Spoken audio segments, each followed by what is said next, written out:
and welcome to the Oregon Business Matters podcast, brought to you by Oregon Business and Industry, where we focus on insights, issues, and initiatives that impact Oregonians' shared prosperity and the state's economic health. I'm Angela Wilhelms, President and CEO of OBI, and your host here at Oregon Business Matters. Today, I have the pleasure of talking with Max Forer, a partner with Miller Nash here in Oregon, and someone who at least a portion of his legal portfolio really wasn't even a thing a handful of years ago. Max has become an expert in what is commonly referred to as NIL, or name, image, and likeness.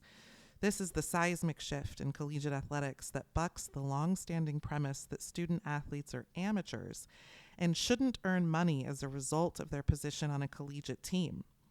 Now, full disclosure, Max and I are both actually former collegiate athletes. We both have a lot of friends and colleagues in this space, so we might be more interested than the average bear, but we've heard from a lot of you that you're interested in this topic, and as college football season heats up, we know you're going to hear a lot about it.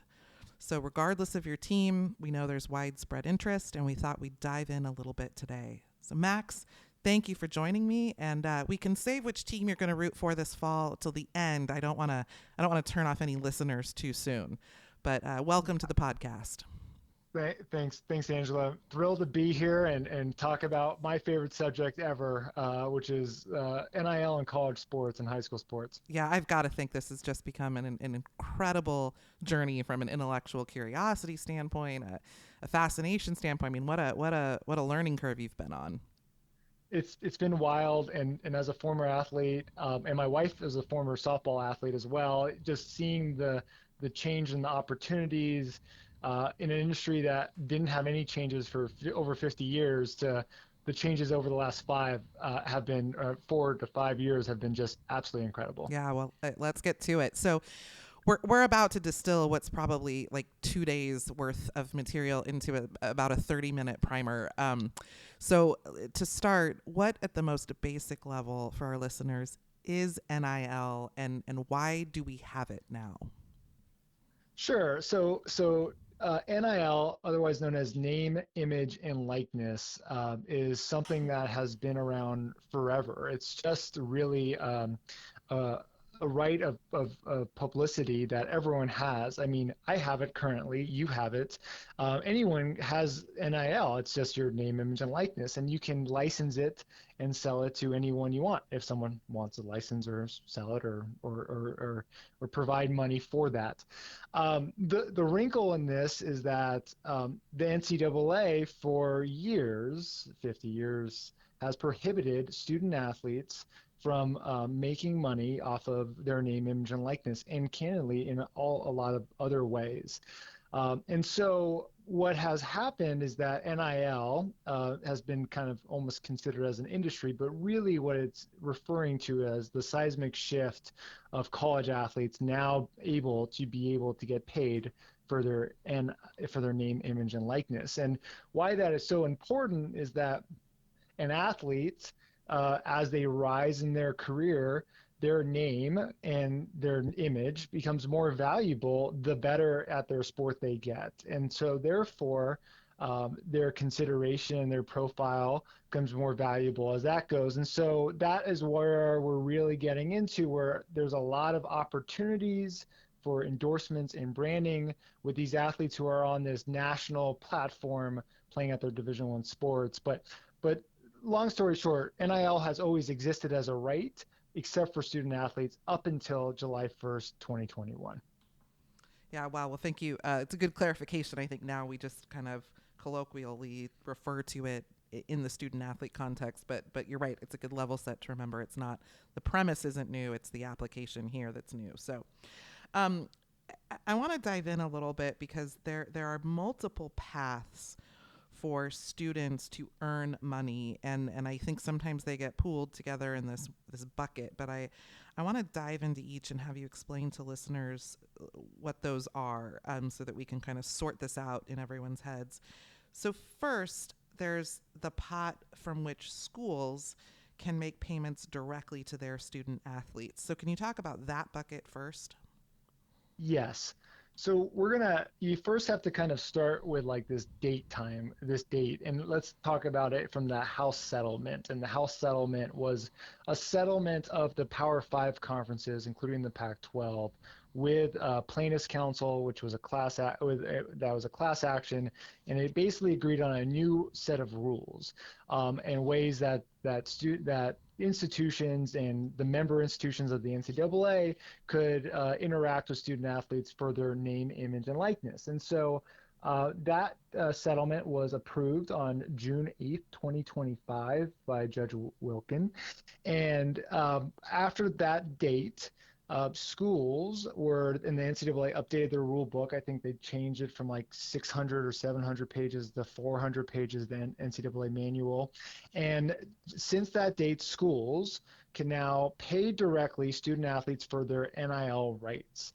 This is what we call as revenue sharing payments or revenue sharing contracts. And the House settlement set out basically what you're able to the cap of what you can pay. And so for this year, and it goes up over every 3 years, a school can pay up to $20.5 million to their athletes. And in theory, a school can pay $20.5 million to one athlete, or the school can pay $20.5 million spread around all 400 athletes, depending on what they want to do. And this could be at varying ranges of amounts per sport. And also, the agreements with the student athletes can be different type of terms. So you can have different termination terms and different rights that you've obtained. You can get promotional of the school rights, or you can get more promotional of sponsors of the schools. And so each agreement in what they're paying for the school are different. But this is now what we call as the rev share payments that people are accustomed to. And so when a high school athlete is going to college, colleges can now tell the athlete if they're going to provide them a rev share payment, or, which we'll get to in a sec, scholarship, or how is that going to look. But now this is a component of recruiting and something that is allowable under the NCAA rules. Yeah, I mean, and that is no small chunk of change. When you're talking about even the portion of that relative to some of the big schools' athletics budgets, that's huge. But then when you talk about small schools, I mean that's a big number for people to meet. Yeah, and I guess one point of clarification is that is you can pay up to that amount, but you do not have to pay that entire amount. Right. So if you are a college or university that has opted into the House settlement, which many have, you can pay 7 million.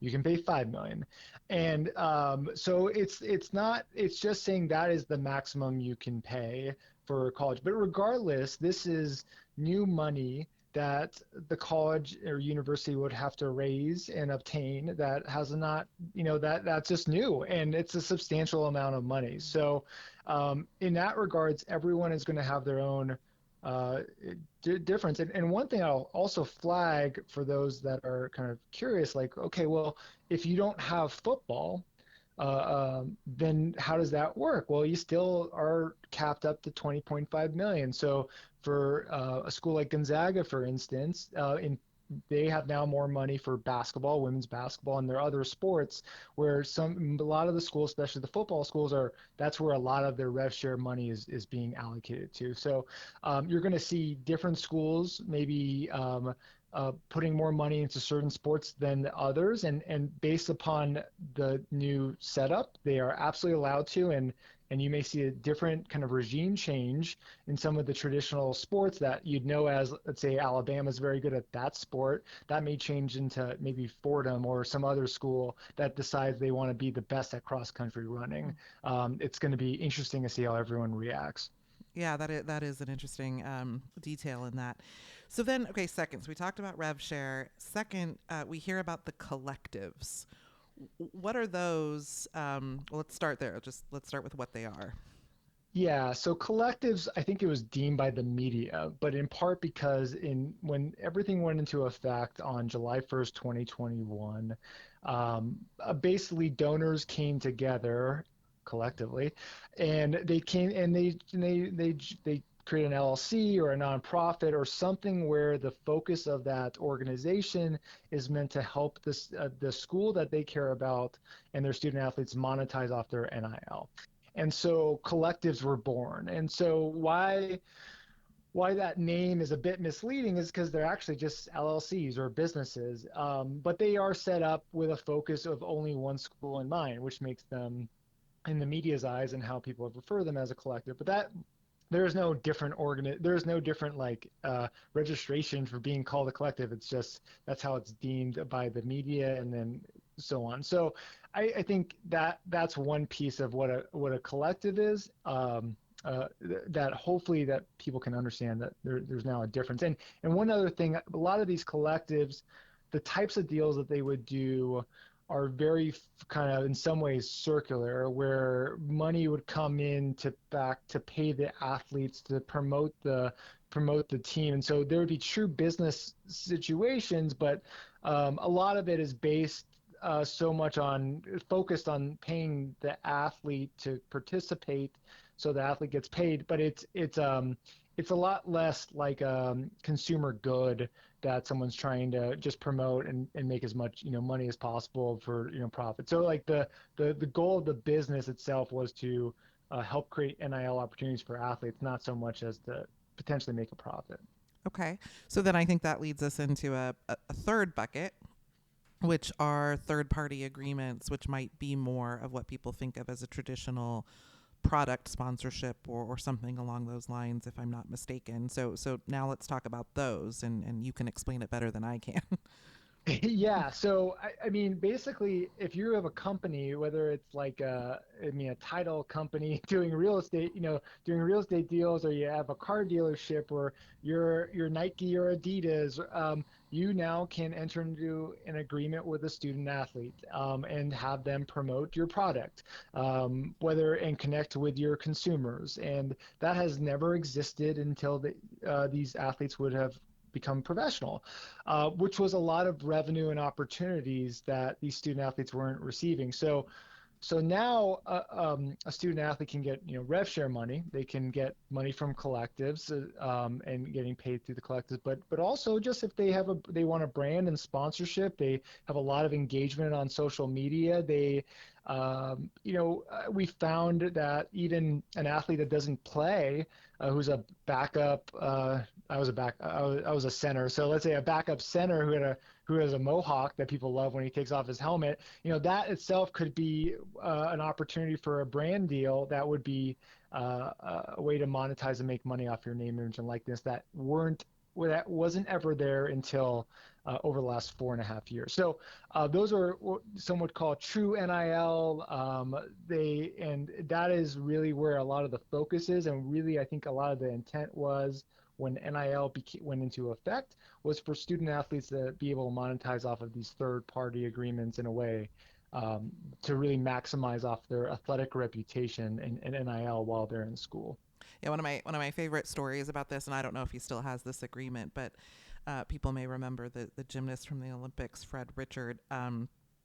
And when he was a collegiate athlete, I think at Michigan, he signed a deal with Flips, those like chocolate covered pretzel snacks. Yep. And Yeah. I was like, yeah, you've got a gymnast that people love and like and follow on social media, leveraging that with a snack brand called Flips. I just thought it Perfect. was clever and perfect, and good for him. Um, so I want to talk about scholarships, which are still a piece of this puzzle, even with the actual direct payment opportunities. But before we do, can you tell us what the College Sports Commission, or the Collegiate Sports Commission, I may have even butchered that right there, but the CSC, what that is and what its role in this is? Yeah, so the College Sports Commission, and please do not get it confused with the College Sports Commission created by Donald Trump recently. Excellent clarification. Thank you. Funny enough, the Big Ten General Counsel at a meeting joked that they're not great at naming names, and so but that's the name of the new enforcement arm for NIL of the NCAA. It's not really affiliated with the NCAA. It's, I think, controlled by or funded by the Power Four conferences, which is the ACC, the Big Ten, the Big 12, and the SEC. And so that is basically an enforcement arm to enforce the terms of the House settlement that was approved by the federal court as fair and reasonable. And what they're doing is looking at deals and determining if it's is it for a valid business purpose. And you may be saying, what's that mean? It's on their website. So if you're curious right now and you're listening to this podcast and you're at a computer or on your phone, just go College Sports Commission, and there's a website that explains all of this very well on there. And then they're also looking at, is it within the range of compensation? And so effectively what's happening is if you have a deal with a collective or an LLC or whatever you want to deem it, or a third party agreement, this student athlete before signing, or ideally before signing and being obligated, will submit this deal through the program called NIL Go, and they have access to that. And the NIL Go and the College Sports Commission and Deloitte will evaluate this. Is it for a valid business purpose? Is it within the range of compensation? And then after evaluation, we'll say whether it's approved, needs more information, rejected, or that's it. And what we're finding is if it's rejected, and this is for, since anyone may be going through this process, the student athlete has an opportunity to renegotiate the agreement to fix any of the issues that the CSE has identified, whether it's not within the range of compensation or not for a valid business purpose, and you can resubmit it. And the idea is to kind of, as I noted earlier in the call, that the NCAA and its member institutions are trying to curtail pay to play, which is disguising NIL compensation in terms of going to a school to play rather than like this true NIL. And so that's what this program is meant to enforce and do. And it's in the very early stages. I think it's been operating since as soon as the judge approved. But that is what the CSE is. And it turns out if you Google CSE, there's a lot of other CSE things. But this is what for college sports it is. So hopefully that helps give some context. Yeah, that is helpful, I think, because I know I get just in casual conversation with friends and colleagues who are also college sports fans. You know, this comes up a lot. Is how do they? What's the oversight? How do they stick to the rules in this? It's complicated. So we wish them luck in that. Yeah. Let me add, one thing people are like, well, what happens if you just proceed on, you don't submit it to the CSC, and you just start doing deals? Mm. And it's basically do those things at your own risk. It's been very clear from the CSC's point of view that they're going to come in with a very heavy hand on their first enforcement action. And the biggest concern with any NIL deal, the thing that you worry the most if you're a business or those engaging with a student athlete or a student athlete engaging with a business is making sure that you are eligible to play your sport. And so the CSE has the ability to make people get suspended from a game or for a season or for even make them ineligible from competing in collegiate sports. So they have that ability to do so. To date, we have not seen any enforcement actions yet, but I think there is that is the biggest concern and why everyone is trying to, as they should, comply with the NIL Go and the CSC guidelines. But we're really going to see, and there's been a lot of lawsuits in this industry that has paved the path to new things that have happened. And so we don't know if that's going to get challenged or anything like that. But this is what we know now is that this is the system. This is what you need to do. And if something, and we will see how they react to their first enforcement action and whether that sticks. So, but that gives some context. Yeah, that's helpful. Just really quickly, I want to get to some of the topics back on this whole issue, but I do feel like it's worth a slight digression, or it's not really a digression, but a slight bit of conversation around scholarships, because that has Mm-hmm. traditionally been, the package that you get offered. for your participation. And my understanding is there's a shift in this too as part of this whole, again, puzzle, to use that analogy. But is that accurate? And can you explain that a little bit? Yeah, so there is, rather than have scholarship limits of what you're able to do, now there's roster limits per school, and they've allowed, if you've now want more scholarships for a specific sport, and they've set out the numeric that you're allowed per sport, that actually eats into your $20.5 million house settlement cap. And so what we're seeing is actually schools, it's now a roster limit set up, but everyone, they are still giving out scholarships. Some schools are saying, I'm going to give more scholarships, even though that reduces my 20.5 million I can spend. And so, but if I'm a student athlete, it's just, am I getting a scholarship or am I not getting a scholarship at this point, or a partial scholarship? But scholarships still exist. So the four ways that a student athlete can get paid is through a scholarship, third-party agreements, these collective agreements, and also rev share. But scholarships still around, but internally for the school, there's a different kind of allocation and setup. And I suspect each year you may see more scholarships for a certain sport versus less, but that will be a little bit different and something to monitor as time goes on. Yeah. Okay. Thank you. So let's talk about the scope of this. I saw a presentation you did and was sort of awestruck by the numbers. So talk to our listeners about what kind of dollars are we talking, and to the extent you might be able to do this, how many athletes, are likely to benefit from this? Is that something we can predict? Yeah, it's a really interesting question. So you first, just to give our wonderful audience, our robust audience listening, this industry, when it first went into effect, it was estimated to be about $700 million of new money being paid to student athletes, exchanging hands. Then as that has increased this year, the estimate is $2.3 billion of NIL money and payments being made, whether it's rev share and all the pieces that we've outlined.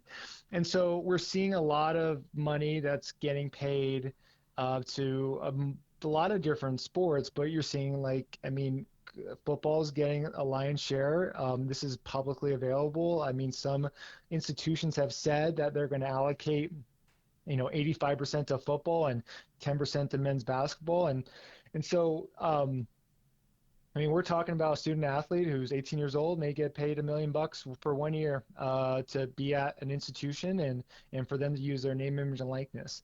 And we're talking about a volleyball team that could end up getting, or a player may get $20,000, or a women's basketball. But I think in each, as I said, each school will have to make determinations on what they're willing to pay and whatnot. But what we're seeing now is that, at least for rev share, dollars are being spent towards the profit sports, which is sports that are, creating a profit for the institution, which is football, men's basketball, and women's basketball generally.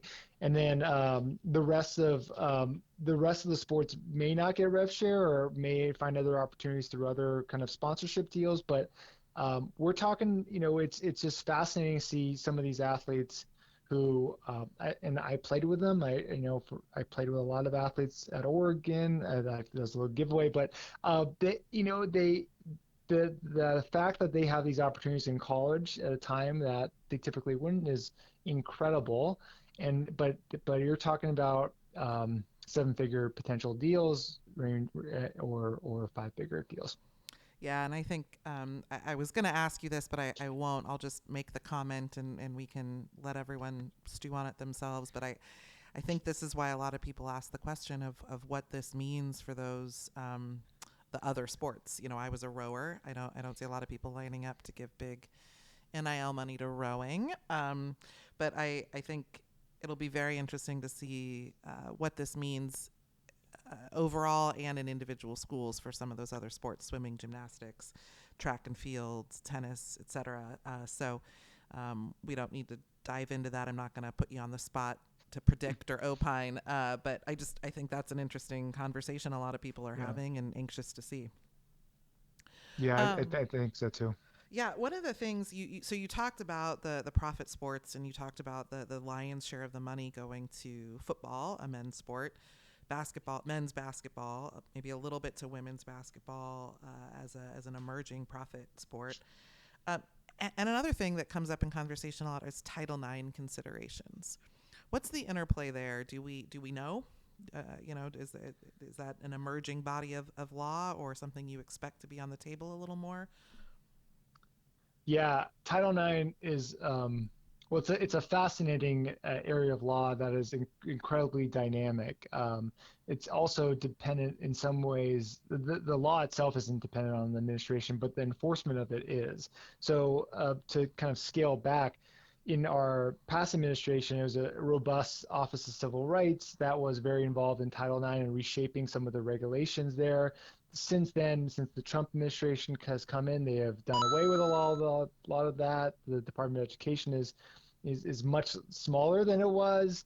And so in terms of also like the enforcement of Title IX regs, it's dynamic in that regard. First off, just for the audience, Title IX was enacted in 1972 to prohibiting the discrimination based on sex in any education programs or activity receiving federal financial assistance. So every institution receives federal financial assistance, meaning every institution is subject to Title IX. You can't just defend yourself. There may be some high schools that don't, but generally everyone is subject to Title IX. So what does that mean from a NIL perspective? The I will say back in 1972, the intent of the Title IX was not did not contemplate student athletes getting paid and NIL. And so one of the open questions on Title IX is how does it apply to NIL payments? We know how it applies to scholarships. We know how it applies to assistance and promotional rights, but the idea of schools paying student athletes, is that subject to Title IX? Is it subject to something else?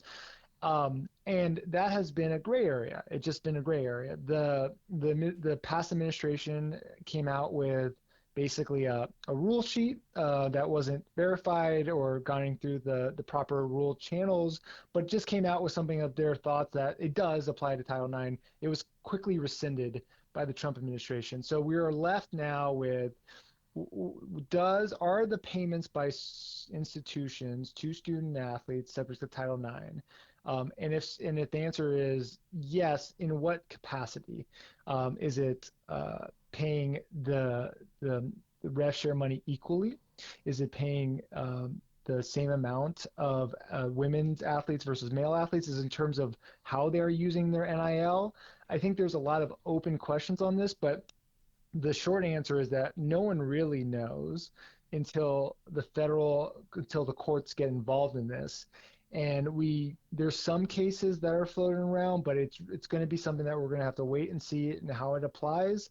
And it likely will get challenged, and we'll just be in limbo on this for a while. But it's just an open-ended question that, unfortunately, as a lawyer, I have to say I just don't have an answer at this Yeah, that's a great lawyer answer. I appreciate that.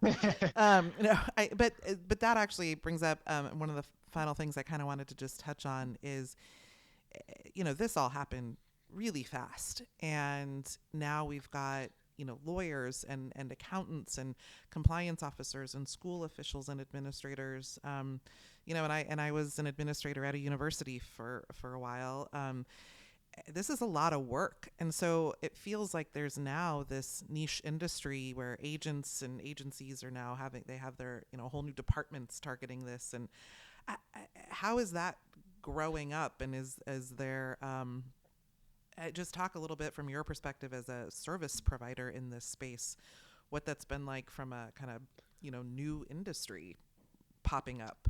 It's wild. I'll be honest, right? Since I've been in this thing since 2019, before this thing was really a thing, I've seen ideas and thoughts. I've seen businesses come and go.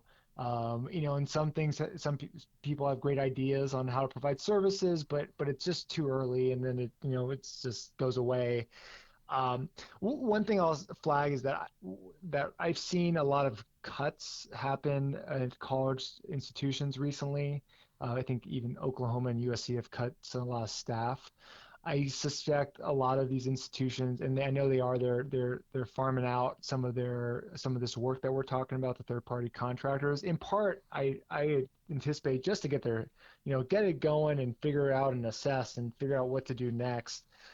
There's just new budgets and new ways of doing things. I mean, educational institutions are generally in the like their mission is to educate and support their students, not so much on paying NIL. And so some of this is a bit foreign and different than institutions have done, and agencies are evolving very rapidly.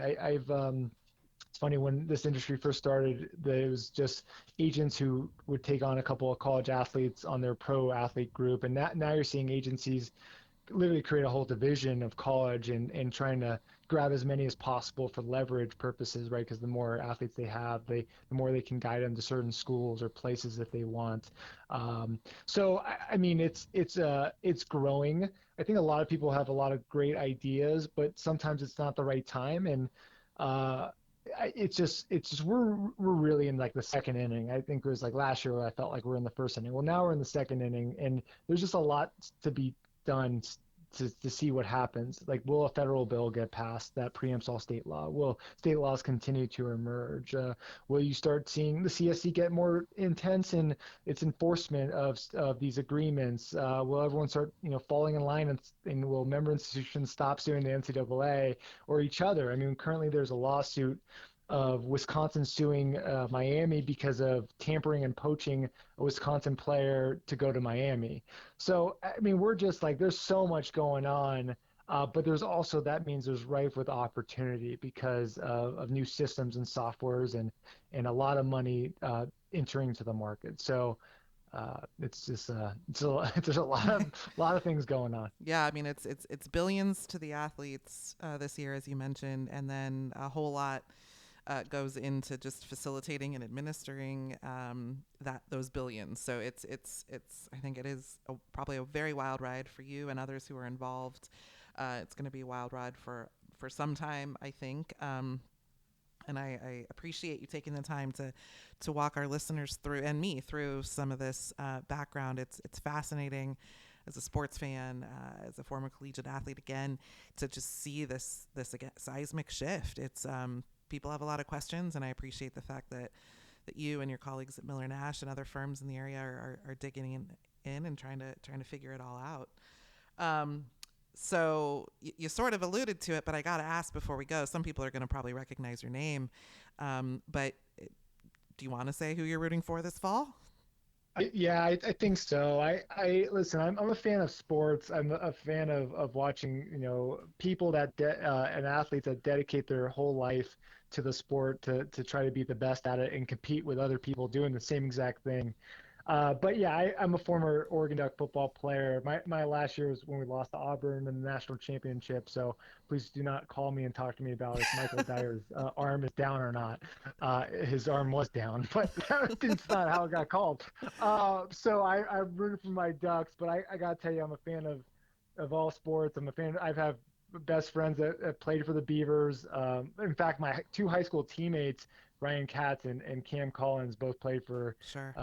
the Beavers. So anyway, I'm a big fan, but should be an incredible run this year. And ratings for all sports are off the charts. Softball, women's basketball, and football, men's basketball are still increasing their ratings across the board. So I think there's a lot of really good signs that this industry is not just strong, but like growing at an immense speed, where all this like justification of new business and opportunities make a lot of sense. So I'm glad that your listeners are here and listening to me gab, but I really appreciate the opportunity to being on this podcast. Yeah, no, thank you for joining us. I know people will have found this interesting, and probably it'll result, no doubt, in some rabbit holing on the internet to try to learn a little more. So Max Forer of Miller Nash, thank you so much for joining us, and thank you listeners for tuning in.